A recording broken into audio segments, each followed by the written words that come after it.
বাংলাদেশ সরকারের নৌ পরিবহন উপদেষ্টা ব্রিগেডিয়ার জেনারেল অবসরপ্রাপ্ত এম সাখাওয়াত হোসেন বলেছেন, নৌ পরিবহন মন্ত্রণালয়ের নামের মধ্যে নৌকা শব্দটি যুক্ত থাকায় এই মন্ত্রণালয়ের নাম পরিবর্তন করে জাহাজ বন্দর মন্ত্রণালয় করার প্রস্তাব করা হবে। আজ শনিবার ৮ই সেপ্টেম্বর রাজধানীর রমনায় বিআইআইএসএস মিলনায়তনে বেসরকারি উন্নয়ন সংস্থা centre for governance studies CGS আয়োজিত গণতান্ত্রিক পুনর্গঠনের সংলাপে তিনি একথা জানান। সাবেক প্রধানমন্ত্রী তো চলে গেছেন, এখন নৌকার দায়িত্ব আপনি পেয়েছেন। আলোচনা সভার অতিথি সাংবাদিক আশরাফ কায়সারের এমন প্রশ্নে নৌ পরিবহন উপদেষ্টা বলেন, আমার এই মন্ত্রণালয়ের নাম পরিবর্তন করতে হবে, নাম রাখতে হবে জাহাজ মন্ত্রণালয়।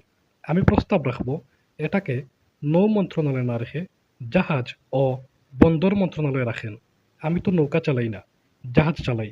এমনটাই বলেন নৌ পরিবহন উপদেষ্টা ব্রিগেডিয়ার জেনারেল অবসরপ্রাপ্ত এম সাখাওয়াত হোসেন।